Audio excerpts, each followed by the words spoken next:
Last class में हमने बात की थी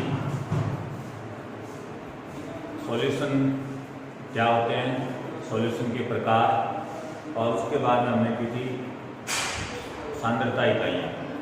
आज अपने को देखो इस लेसन में और क्या क्या पढ़ना है वो बात। एक तो अपने को इस लेसन में पढ़ना है विलेयता। विलेयता क्या होती है, और ये जो विलेयता अपने पढ़ेंगे 3 टाइप्स की विलेयता अपने पढ़ेंगे। विलेयता होती क्या है, 3 टाइप्स की विलेयता। अच्छा, विलेयता का क्या है? विलेयता का विलय करना है, किसी मतलब कोई पदार्थ होगा उसको किसी द्रव में विलय करना पड़ेगा, है ना। तो विलेयता में अपने 3 प्रकार की विलेयता इस लेसन में पढ़ेंगे। एक तो गैस की द्रव में विलेयता,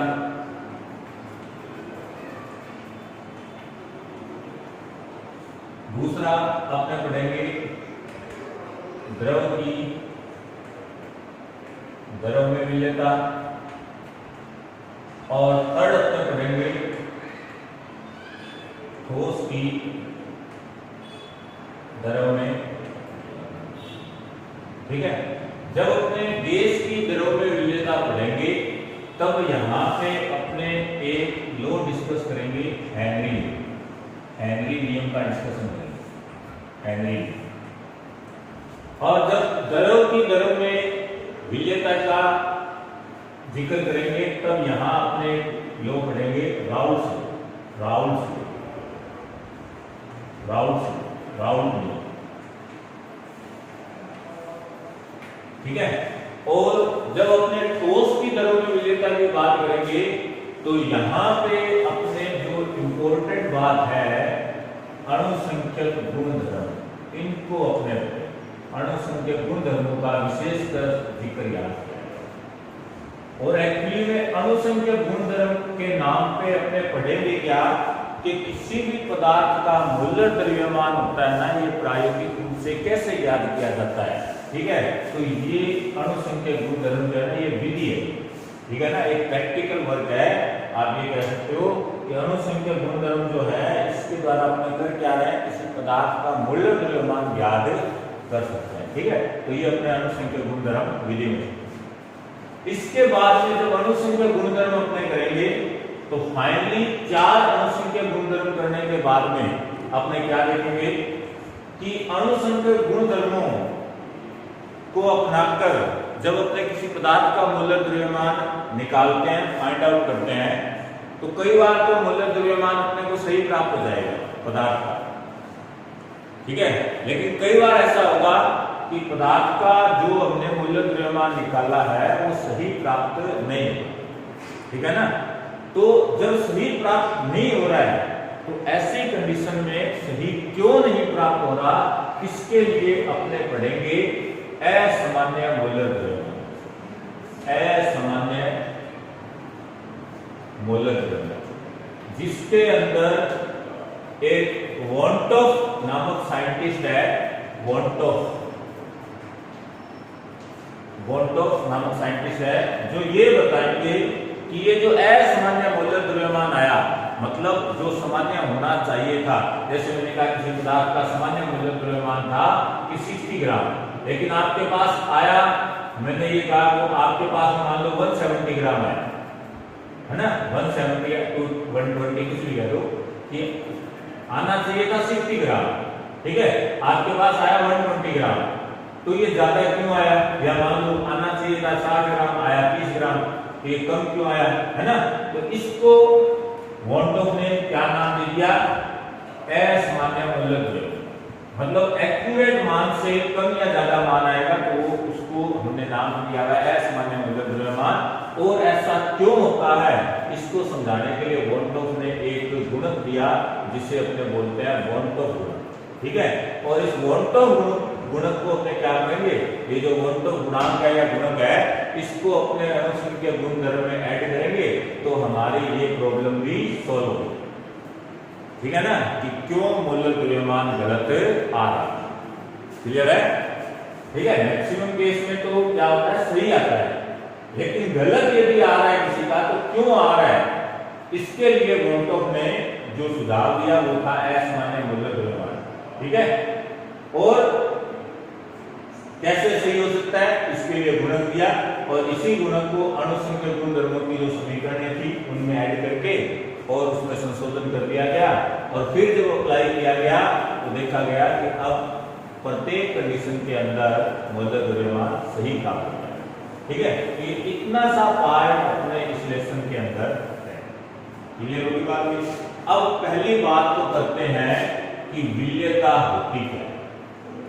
आपने देख लिया अपने इस लेसन में क्या क्या पढ़ना है, क्या हम पढ़ चुके हैं।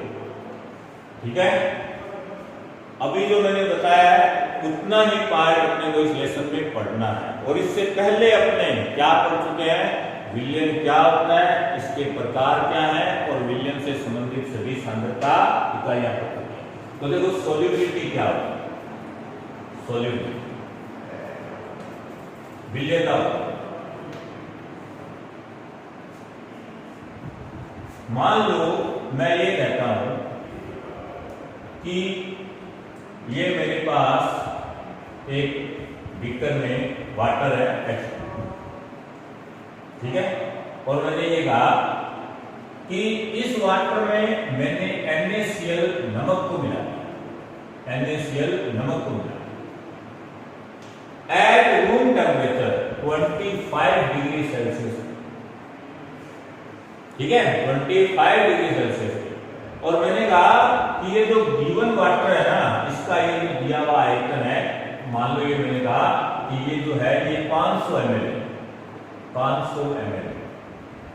और इस 500 ml में मैं ये कहता हूं कि 25 डिग्री सेल्सियस ताप पर ये जो नमक है, इस नमक की ये जो मात्रा है ना, 500 ml जल के अंदर नमक की मात्रा, ये मैं ये कह देता हूं कि नमक अधिकतम 25 डिग्री सेल्सियस पर 500 ml के अंदर मैं ये कह देता हूं कि ये 20 ग्राम या कह दो 10 ग्राम घुल सकता है, 10 ग्राम घुल सकता है। ठीक है, अच्छा 10 ग्राम घुल सकता है अधिकतम।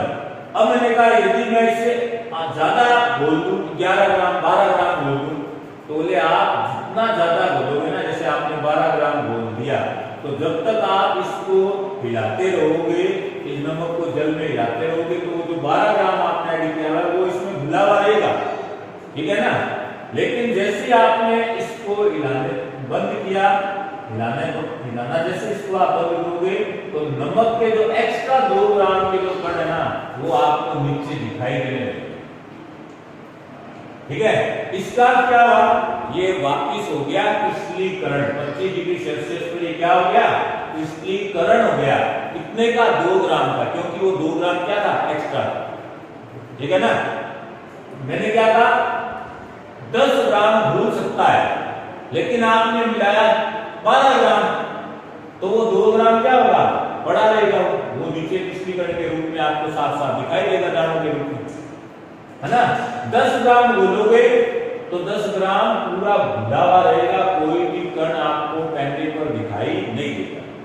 ठीक है, अच्छा एक कंडीशन ये भी हो सकती है कि यदि मान लो हमने ये कहा कि 12 ग्राम पे हमें कण दिखाई दे, तो यदि मैं ये कह दूं कि मैं इससे कम घोलूं, जैसे मैंने कहा 7 ग्राम घोलूं, तो क्या होगा, है ना, तो देखो 7 ग्राम घोलोगे, इसका मीनिंग ये है कि अभी भी आप इसमें 3 ग्राम नमक और घोल सकते हो 25 डिग्री सेल्सियस ताप। ठीक है ना, मतलब आपको वो कण है दिखाई नहीं देंगे। ठीक है, तो ये 10 ग्राम क्या है, ये 10 ग्राम है विलयता, किसकी, नमक की, 500 ml जल में 25 डिग्री सेल्सियस ताप पर। ठीक है, अब ये मैंने कहा 25 डिग्री सेल्सियस ताप पर 500 ml जल में 10 ग्राम घुल सकता है। तो मैं ये कहूं कि यदि मैंने टेम्परेचर को बढ़ा दिया, 35 डिग्री सेल्सियस कर दिया, और अभी भी जो जल है वो 500 ml है, ठीक है, तो कितना घुलेगा, तो मैंने कहा जब 25 डिग्री सेल्सियस पर 500 ml जल में ये नमक 10 ग्राम घुल सकता है, नमक जो है ये 10 ग्राम घुल सकता है, तो 35 डिग्री सेल्सियस पर क्या होगा, नमक की और भी थोड़ी ज्यादा मात्रा घुल सकती है। ठीक है ना, मान लेते हैं कि अब आप इसके अंदर जो है ना, ये आप इसमें 15 ग्राम नमक घोल सकते हैं। ठीक है, 15 से ज्यादा बोलोगे तो कुशलीकरण के रूप में दिखाई देगा। ठीक है, तो ये क्या है, ये पर्टिकुलर है, ये विलेयता, मतलब विलेयता को अपने ऐसे परिभाषित कर सकते हैं, निश्चित ताप पर निश्चित ताप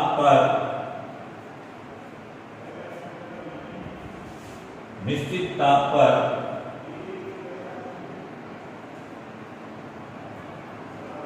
किसी पदार्थ की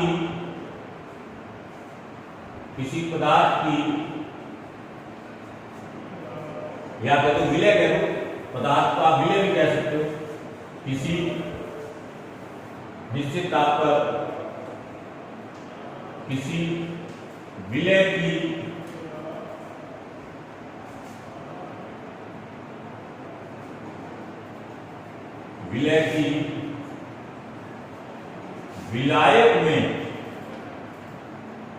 विलायक में घुली हुई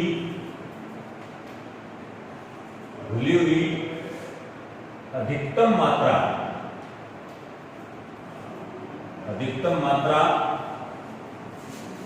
जिससे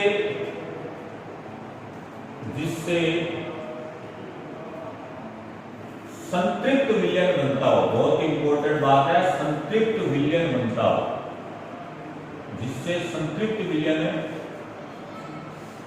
बनता हो,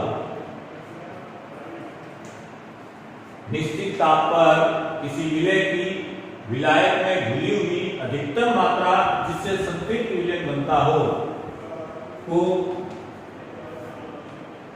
उस विलय की विलयता कहते हैं,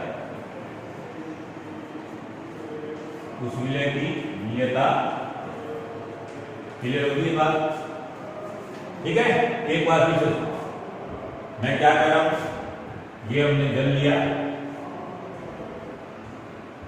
और इसमें मैंने नमक को घोल दिया NaCl को, ठीक है, और इस जल में मैंने कहा 25 डिग्री सेल्सियस पर इस जल के अंदर जो NaCl घुला हुआ है वो है 10 ग्राम घुल सकता है, ठीक है ना, 10 ग्राम घुल सकता है। पानी का जो भी आयतन हो, दिए गए आयतन में घुली हुई मात्रा तो निश्चित ही रहेगी ना, है ना, भले आप ऐसे ले सकते हो, विलायक की दी गई मात्रा में निश्चित ताप पर, विलायक की दी गई मात्रा में निश्चित ताप पर विलय की घुलने वाली अधिकतम मात्रा विलेयता कहलाती है। जब विलय विलायक में अपनी विलेयता के बराबर घुला होता है तो ध्यान रखो ऐसी कंडीशन में बनने वाले विलयन को संतृप्त विलयन कहते हैं। पर आप यदि विलेयता से ज्यादा घोल दोगे, ठीक है ना, जैसे मैंने कहा 10 ग्राम घुल सकता था 25 डिग्री सेल्सियस ताप पर NaCl, ठीक है, लेकिन आपने घोल दिया इसमें 12 ग्राम, तो आपने ज्यादा घोल दिया। तो यदि आप विलेयता से ज्यादा घोलोगे ना तो ऐसी स्थिति में ये जो विलयन बनता है इसको अपने बोलते हैं असंतृप्त विलयन, असंतृप्त विलयन, ठीक है। और यदि आप कम घोलोगे, जैसे मैंने कहा 7 ग्राम घोल दिया, तो इसको क्या बोलते हैं, असंतृप्त विलयन। अच्छा, आप इसको चाहो तो इसको अति संतृप्त भी कह सकते हो और इसको न्यून संतृप्त विलयन भी कह सकते हो। क्लियर है? तो विलयन, संतृप्त विलयन क्या होता है, मतलब संतृप्त विलयन में भी विलेयता शब्द यूज हो सकता है। क्या संतृप्त विलयन? ऐसा विलयन जिसमें विलय अपनी विलेयता के बराबर विलायक में घुला हो, संतृप्त विलयन कहलाता है। क्या कह सकते हैं हमने, संतृप्त विलयन, ऐसा विलयन जिसमें विलायक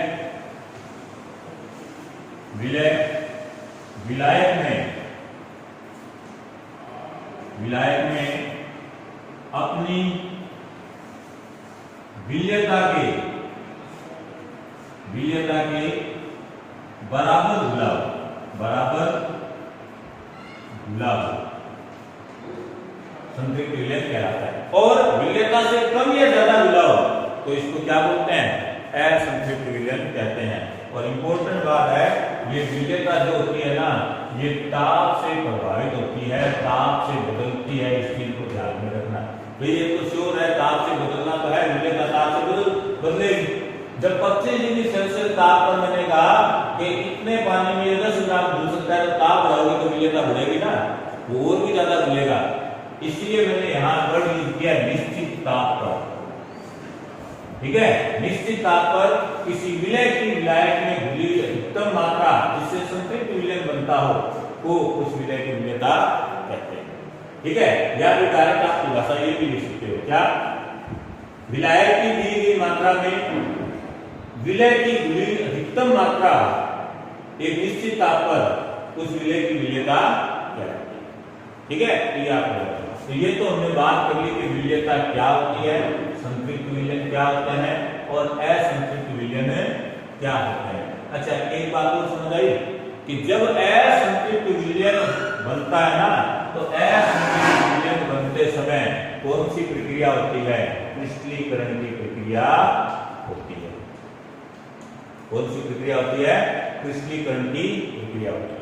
क्योंकि आपने नमक बोला, जितना घोल 10 ग्राम घोलना था, विलेयता 10 ग्राम थी, लेकिन आपने मिलाया 12 ग्राम, तो वो 2 ग्राम क्या होगा? जब तक आप उसको सेटिंग करते रहोगे, उस नमक को घोलते रहोगे चम्मच से, तो वो 2 ग्राम जो एक्स्ट्रा आपने घोला वो भी घुला हुआ रहेगा। लेकिन जैसे ही आपने इसको रोक दिया घोलना, तो ये क्या करेगा? ये 2 ग्राम एक्स्ट्रा था ना, वो धीरे धीरे नीचे आके गिर जाएगा। ठीक है, तो इस प्रक्रिया को क्या कर रहे हैं? क्रिस्टलीकरण अपने कह रहे हैं। मतलब असंतृप्त विलयन जो होता है ना, असंतृप्त विलयन में आपको क्रिस्टलीकरण की प्रक्रिया देखने, असंतृप्त विलयन क्रिस्टलीकरण प्रक्रिया से बनते हैं, ये आप कह सकते हैं। ठीक है, अच्छा अब अपने देखो एक बात करते हैं, एक बात होती है, एक तो होता है क्रिस्टलीकरण और एक होता है विलीनीकरण। विलीनीकरण का अर्थ है घुलना और क्रिस्टलीकरण का अर्थ क्या है? विलय का विलायक से पुनः अलग। यदि आपसे ये कहते हैं कि संतृप्त विलयन में क्रिस्टलीकरण और विलीनीकरण में क्या संबंध होता है, तो ध्यान रखें, संतृप्त विलयन में क्रिस्टलीकरण और विलीनीकरण एक दूसरे के साम्य अवस्था में होते हैं। मतलब संतृप्त विलयन के अंदर क्या होता है? जिस दर के साथ, जिस वेग के साथ क्रिस्टलीकरण की प्रक्रिया होती है ना, उसी वेग उसी दर के साथ विलीनीकरण की प्रक्रिया भी होती है। ठीक है, ये चीज आपको ध्यान रखना है। कब कह रहा हूं मैं? संतृप्त विलयन में इन दोनों में क्या रिलेशन है? क्रिस्टलीकरण और विलीनीकरण प्रक्रम एक दूसरे की साम्य अवस्था में होते हैं। ये चीज आपको ध्यान। तो देखो यहाँ पे हमने कौन से टर्म्स कर लिए?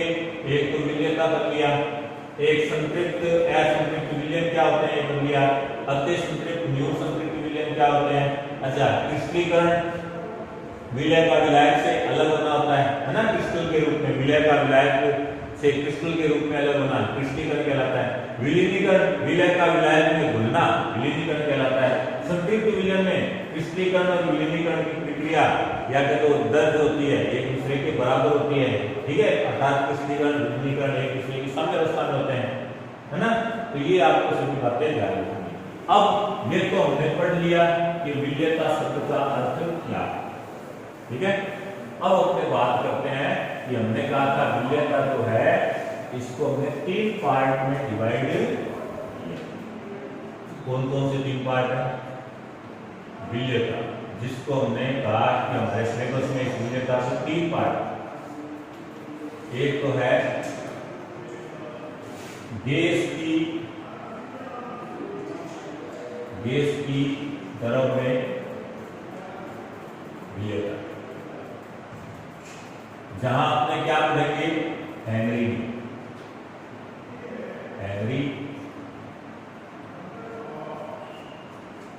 ठीक है, दूसरा अपने पढ़ेंगे द्रव में विलेयता। ठीक है, यहां आपने क्या पढ़ेंगे? राउल्ट में। और तीसरा आपने पढ़ेंगे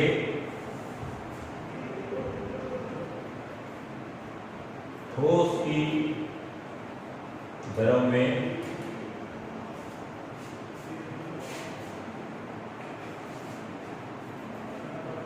विलेयता। ठीक है, तो सबसे पहले हम बात करते हैं गैस की दरों में विलेयता को प्रभावित करने वाले कारक।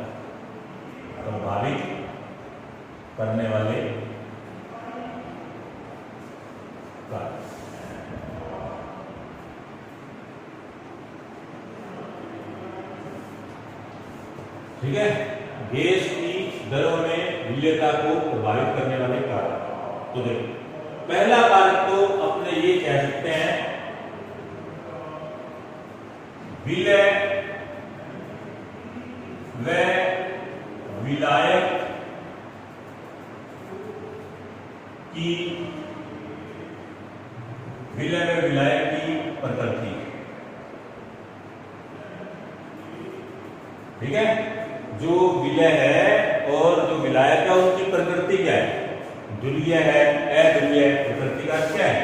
ध्रुवीय है या अध्रुवीय है ना? ध्रुवीय है या अध्रुवीय। और हम ऑलरेडी ये पढ़ चुके हैं क्या, ध्रुवीय वाले ध्रुवीय में घूमते हैं और अध्रुवीय वाले अध्रुवीय में घूमते हैं। इसका अर्थ है विलय व विलायक की प्रकृति समान होनी चाहिए विलेयता के। ठीक है, दूसरी बात विलय विलायक की प्रकृति होगी। दूसरा अपने बात करते हैं ताप का।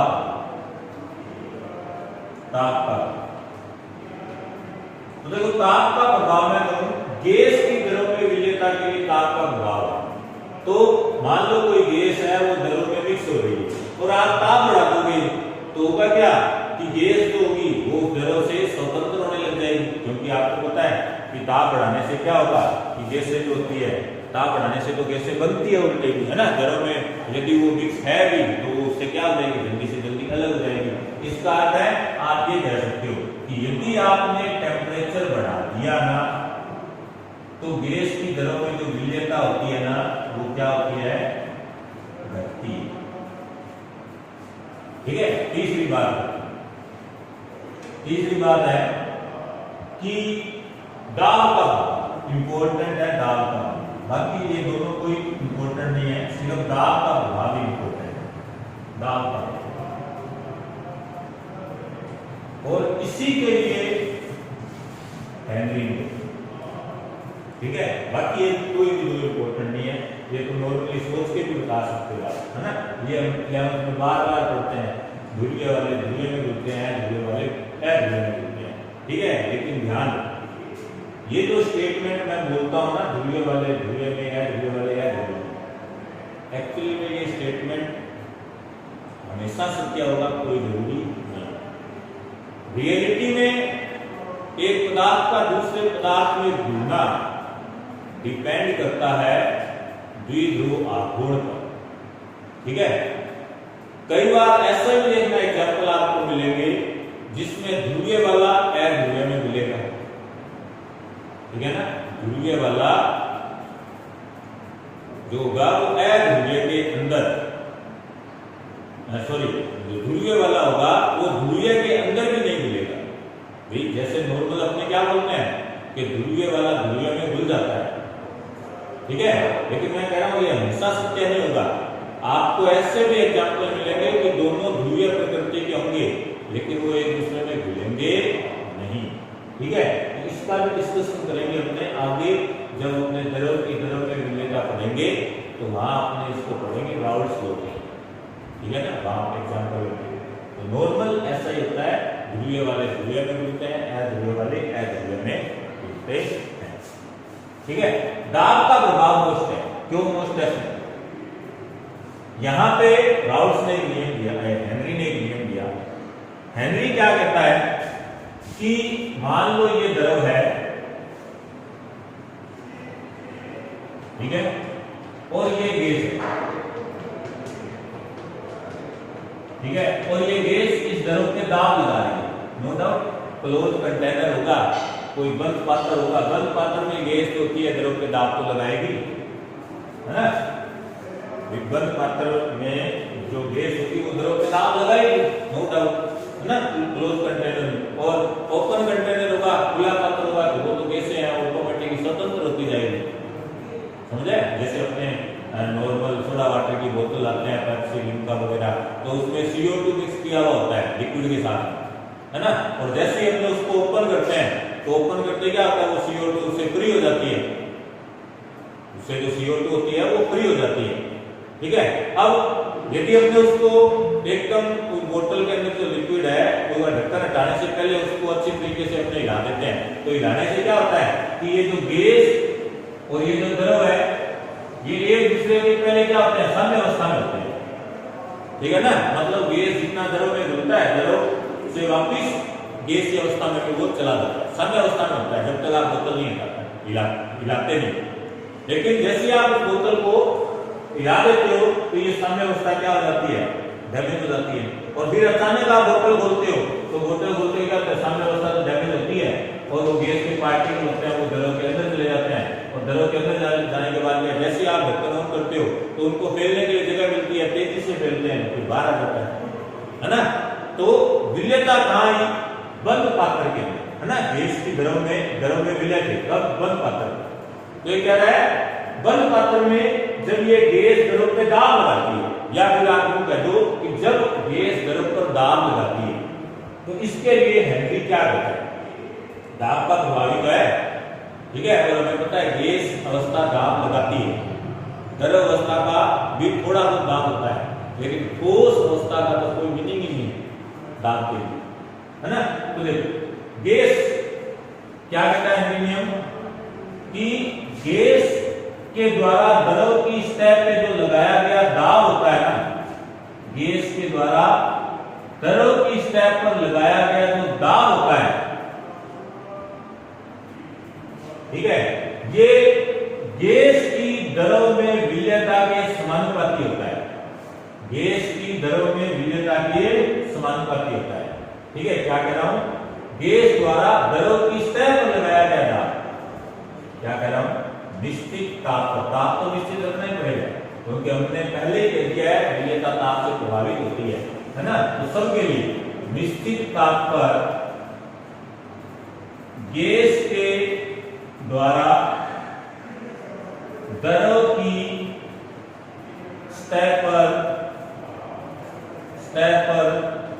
लगाया गया, निश्चित ताप पर गैस के द्वारा द्रव की सतह पर लगाया गया दाब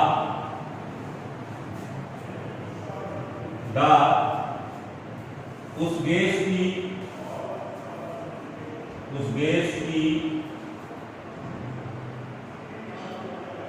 द्रव में विलेयता के समानुपाती,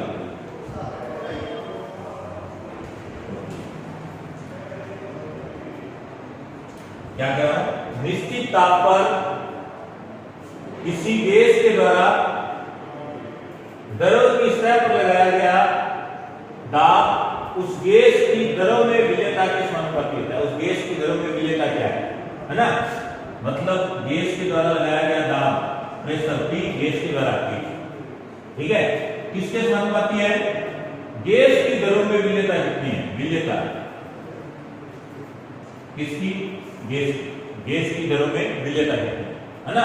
और यहाँ पे विलेयता को किसके रूप में माना गया है, मोल अंश के रूप में, x, ठीक है, x विलेयता को किसके समानुपाती किसके रेफरेंस में लिया गया है, मोल अंश। गैस का मोल अंश कितना है, विलियन में, ये जो विलियन है इस विलियन में गैस का मोल अंश कितना है ना। और इसको मैं लिख सकता हूं, समानुपाती के निशान को उठाएंगे, एक स्थान लगाना पड़ेगा, ये लगा दिया हमने CH, x, और ये क्या है, ये है हेनरी का, ठीक है, यही है हेनरी नियम की समीकरण, ठीक है। क्या है एक बार विशेष लो, क्या कहता है हेनरी नियम, निश्चित ताप पर गैस के द्वारा द्रव की सतह पर लगाया गया दाब उस गैस की द्रव में विलेयता के समानुपाती होता है, या फिर आप ऐसे लिख सकते हो, उस गैस की द्रव में उपस्थित मोल अंश के समानुपाती होता है, ठीक है। यहाँ पे विलेयता को मोल अंश के रूप में लिया गया है, प्रायोगिक रूप से देखा गया कि ये विलेयता कौन सी कंसंट्रेशन टर्म्स के फॉर्म में आती है, मोल अंश के, क्लियर है। तो हमने लिख दिया गैस के द्वारा लगाया गया दाब Pg is directly proportional to their solubility, है ना, उसकी विलेयता के समानुपाती है। ठीक है, और फिर अपनी इक्वेशन, और ये यहाँ पे क्या है, हेनरी स्थिरांक है। इंपॉर्टेंट बात है, इस हेनरी स्थिरांक की जो वैल्यू होती है ना, अलग अलग टेम्परेचर पर किसी गैस के लिए हेनरी स्थिरांक की वैल्यू होती है, ये कांस्टेंट होती है ना। अच्छा, ये हेनरी स्थिरांक है, इससे रिलेटेड कुछ बात करते हैं।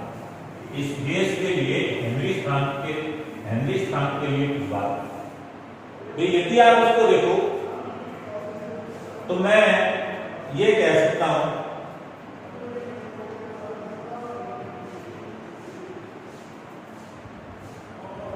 अपॉन, इसको ऐसे कह सकता हूं pH। अब इसका अर्थ हो गया कि यदि हेनरी स्थिरांक, किसी गैस का हेनरी स्थिरांक बढ़ता है तो ये क्या है, विलेयता है, मोलर्स है, मतलब उस गैस की विलेयता, यदि ये बढ़ेगा तो विलेयता क्या होगी, घटेगी, है ना। तो मैं इसको लिख सकता हूं विलेयता घटेगी। ठीक है। अच्छा, अब मुझे बताओ, गैस की विलेयता का भी मैंने टेम्परेचर के साथ आपको रिलेशन बताया था क्या, कि विलेयता ताप बढ़ाते हैं तो गैस की विलेयता जो होती है ना वो घटती है, मतलब टेम्परेचर के साथ इसका रिलेशन आ गया कि यदि आप टेम्परेचर बढ़ाओगे ना तो विलेयता घटेगी। बहुत ही इंपॉर्टेंट रिलेशन है ये, यहां से क्वेश्चन भी पूछा जाता है। क्या गर्म जल की बजाय ठंडे जल में जलीय स्पीशीज रहना अधिक पसंद करती है, क्यों? देखो ठंडे जल में क्यों, क्योंकि देखो ठंडे जल में ताप क्या होता है, कम, है ना। ठंडे जल में ताप क्या रहेगा, कम, और ताप कम रहेगा तो देखो हमने क्या कहा, ताप बढ़ाओगे तो विलेयता घटेगी। अब मैं ये कहती यदि ताप घटेगा तो विलेयता ज्यादा रहेगी, तो ऑक्सीजन गैस की विलेयता ज्यादा रहेगी, और शोषण में क्या चाहिए, ऑक्सीजन गैस, है ना। तो यहाँ पे आंसर क्या आता है, ठंडे जल का तापमान कम रहने के कारण ऑक्सीजन गैस की जल में विलेयता अधिकतम रहती है, इसलिए जलीय स्पीशीज उसमें कंफर्टेबल फील करते हैं, अतः ठंडे जल में रहना वो अधिक पसंद करते हैं। ये क्वेश्चन बहुत बार बोर्ड में आया हुआ भी है, तो ये थोड़ा ध्यान रखें। नेक्स्ट क्लास में अपने इसकी बात करेंगे, द्रव की दरों में विलेयता, ठोस की दरों में विलेयता, और फिर एक लास्ट टॉपिक है बॉन्ड ऑफ प्रोडक्ट। ठीक है, नेक्स्ट 2-3 क्लासों में ये चैप्टर खत्म हो जाएगा। Okay, good bye.